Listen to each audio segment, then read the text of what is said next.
भ्रष्टाचार निरोधक संस्थाएं कैसे राजनीतिकरण का शिकार होती हैं?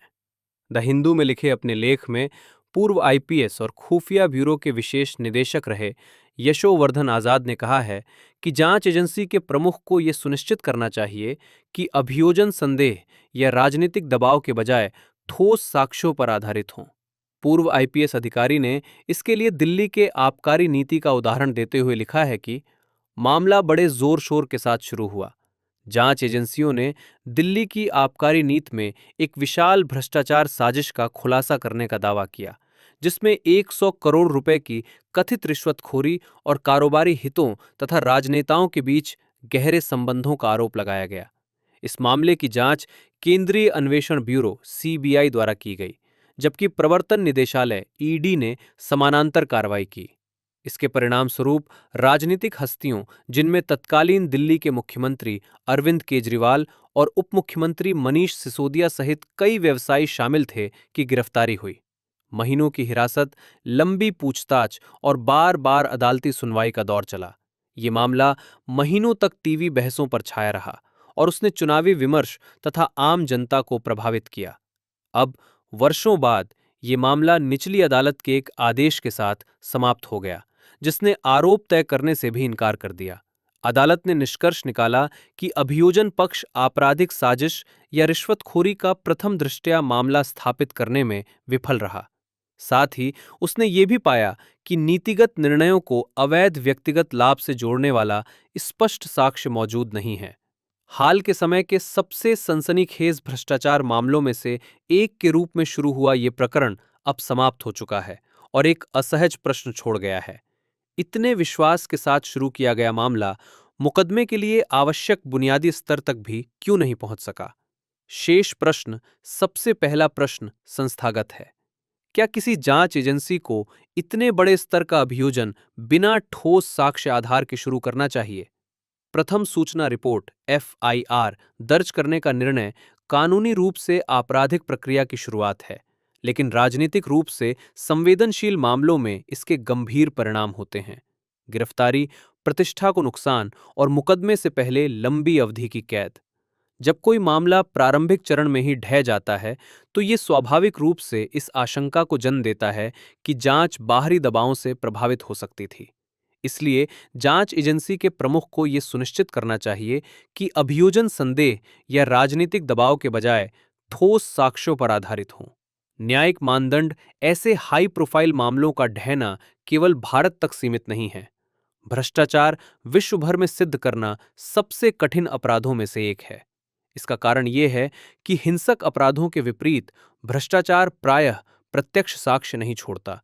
धन का प्रवाह बिचौलियों, शेल कंपनियों, परामर्श अनुबंधों या राजनीतिक चंदों के माध्यम से होता है।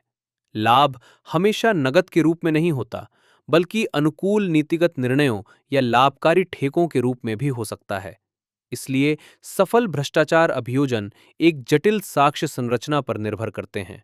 वित्तीय लेन देन की श्रृंखला, दस्तावेजी रिकॉर्ड, डिजिटल संचार और पुष्ट गवाहियां। यदि इस श्रृंखला की कोई कड़ी कमजोर हो, तो अदालत आपराधिक मंशा का निष्कर्ष निकालने में हिचकती है। सर्वोच्च न्यायालय ने बार बार कहा है कि सरकारी नीतिगत निर्णयों को स्वतः अपराध नहीं माना जा सकता, जब तक कि बेईमानी की मंशा और व्यक्तिगत लाभ के स्पष्ट साक्ष्य न हों। यही बात दिल्ली आबकारी नीति मामले में भी अदालत ने रेखांकित की। हालांकि ये सिद्धांत व्यक्तियों को राजनीतिक रूप से प्रेरित अभियोजन से बचाते हैं, लेकिन इससे भ्रष्टाचार के मामलों को साबित करना कठिन भी हो जाता है। फिर भी असली समस्या न्यायिक मानकों से अधिक जांच क्षमता में हो सकती है। भारत में कई भ्रष्टाचार मामलों में अब भी फॉरेंसिक वित्तीय विश्लेषण के बजाय गवाहों के बयानों पर अधिक निर्भरता रहती है। आधुनिक जांच के लिए उन्नत तकनीकों की आवश्यकता होती है। फॉरेंसिक अकाउंटिंग, डेटा विश्लेषण, कंपनियों के वास्तविक स्वामित्व का पता लगाना और विभिन्न न्याय क्षेत्रों में धन के प्रवाह का पुनर्निर्माण। सिंगापुर और हांगकांग जैसे देशों की एजेंसियों ने इन क्षेत्रों में विशेष विशेषज्ञता विकसित की है। इसके विपरीत भारत की जांच प्रणाली कई एजेंसियों में बटी हुई है, जिनके बीच समन्वय भी समान रूप से प्रभावी नहीं है। राजनीतिक दुविधा। केजरीवाल का मामला भारतीय लोकतंत्र की एक गहरी संरचनात्मक दुविधा को उजागर करता है। एक ओर सार्वजनिक जीवन में भ्रष्टाचार व्यापक रूप से स्वीकार्य समस्या है। शराब नीति से लेकर सिंचाई परियोजनाओं तक बड़े सार्वजनिक ठेकों में आरोप लगते रहते हैं। जन विश्वास बनाए रखने के लिए इन आरोपों की गंभीर जांच आवश्यक है। दूसरी ओर, आपराधिक कानून को राजनीतिक हथियार नहीं बनाना चाहिए।